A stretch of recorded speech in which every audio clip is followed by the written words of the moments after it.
As the UK eases restrictions and we look ahead to a post-lockdown future, a number of strategies for reopening are being considered by the government. Among these is the so-called vaccine passport, which has sparked no little controversy. Joining us to discuss the ethical issues surrounding the vaccine passports is Professor David Albert Jones, who is Director of the Anscombe Bioethics Centre. Thank you very much for your time, David. And perhaps just to begin with the very basics, what exactly are COVID vaccine passports and how might they be used?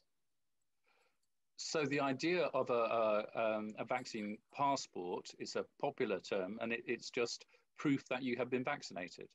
And the idea is you could use this proof in order to perhaps to get into venues, music venues or sports venues, or perhaps to go back to the office.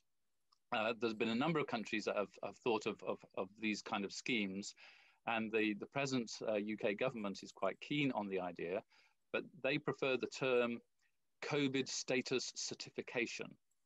And it's a bit more than vaccine status. It's either that you've been vaccinated, or that in the past you have had COVID, or that in the present you don't have COVID. So it's one of three different things, and that's your COVID status. And you might have a certificate of some kind that shows that's your COVID status, and that allows you back into the office, or that allows you to the sports venue.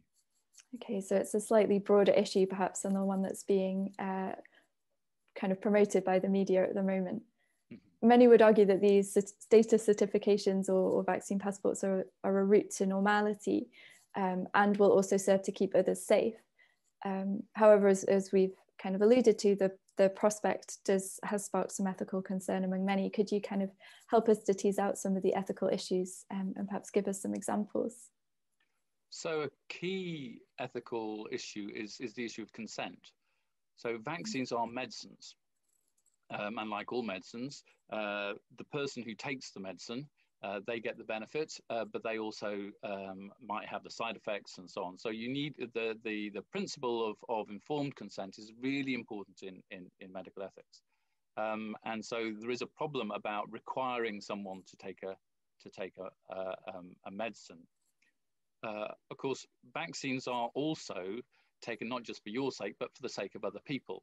So unlike with other medicines, which you might just take for your own sake, this is a medicine that you take for your sake to protect you, but also to protect other people and to stop the spread of the disease. It's a public health measure. But medicines that you take for the sake of other people, then it's even more important that you have consent.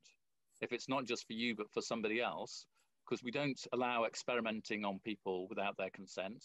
We don't allow, it's the principle of bodily integrity. It's a quite fundamental principle that at the very least what happens in my body, I have some control of, and people want to put active substances in my body, I have to consent to that. And this is undermined by coercion. And lastly, I think it's important to note that these vaccines, they have been produced very rapidly. I mean, amazing scientific achievement, but it's still very quick. And they've been authorized for emergency use because it is an emergency. The pandemic is an emergency.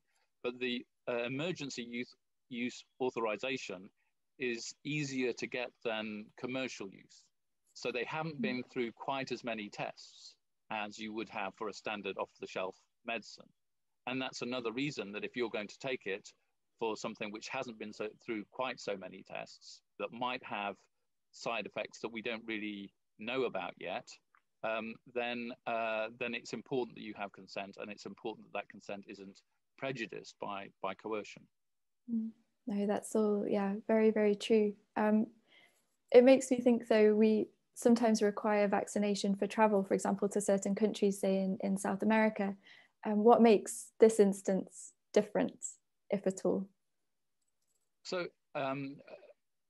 with a vaccine passport, if you think just in terms of vaccination, I think there are some uses. It's sometimes reasonable to require vaccination if you're going to be put in a situation, or you're going to expose yourself to a situation of danger to others. And perhaps one reasonable example is the the holiday company Saga that offer holidays particularly for older people. And they've stated that for their cruise ships, they're going to require vaccination, proof of vaccination. And this is important, I think, for this population because they're much more vulnerable as a population, but also on a cruise ship, as I think we saw earlier in the pandemic, once it gets onto the ship, then it just goes right through the ship. So there's extra reasons. And going on a cruise isn't a kind of fundamental human right. It's a choice that people make, and they I think, as with traveling to South America, I think that people make choices, but that's very different from saying ordinary parts of life, going to the office, going to venues which other people can go to. I think that allowing vaccination certificates, requiring vaccination certificates for those sorts of activities is quite something else, I think. And you mentioned right at the start that it's not necessarily just vaccines, but could also, this status certification could include COVID tests. Is this not the same as requiring vaccines? How does it differ? So there are some differences because a vaccine is an active substance that you put into you, and it has side effects. The test, say a swab test or a blood test, that isn't introducing something to you, though it's still a burden. I mean, you still have to put something up your nose or down your throat. It's not very pleasant, but it's not the same as a medicine, I think. But also, unlike vaccination, it's not so reliable, and particularly the swab test, it tells you that you don't have COVID today, but that doesn't say that you won't get COVID tomorrow or the next day. So the use of it is quite different. It's a different kind of thing, and that's one of the problems with this idea of vaccine passports, which includes 3 different things. They're very different. Vaccination is one thing. Have you had COVID in the past is another thing. Not as good as vaccination, but at least you know, and you can see for a long time. Have you got COVID today? Well, that's again a very different question, and is only relevant for a few days. So it's a different kind of test, and it's useful for different kinds of things. So you might want it, say, before you went into hospital, you might have an extra check that you don't have COVID at the moment, and that might be quite reasonable. But that's a different thing to saying, let's introduce vaccine passports for a whole variety of different reasons. And just maybe a penultimate question about the question of equality. Obviously, not everybody will have the vaccine. Some people haven't yet been offered the vaccine. Might this proposal create a kind of two-tiered Britain between those who are still forced to live an almost lockdown life and those who have more freedom? Well, I think absolutely. The fundamental problem with the vaccine passport idea, and particularly the vaccine bit of it, as opposed to the testing bit, is that not everybody has been vaccinated. And so if you haven't had the opportunity to be vaccinated and somebody else has, then for you not to be able to do something when they are able to do something is just patently unfair. And even when everybody has been offered the vaccine, some people will only have been offered it very recently. Some people will have been offered it ages ago, and they will have had opportunities to if they didn't immediately, to have it later. And some communities and some places, the rollout hasn't been very well organized, and people haven't been contacted. So it's patently unfair to say that people might be excluded for reasons which are not really their fault. And even if they have been offered it, but they have decided for reasons of caution about side effects, perhaps exaggerated, or because of ethical concerns, that they've decided they don't want the vaccine. It's the real question about whether the right approach to encourage vaccination is to effectively force people to have the vaccine by saying, if you don't, then we won't allow you to do certain things. Because then I think that what people feel is that the burden isn't being shared out equally.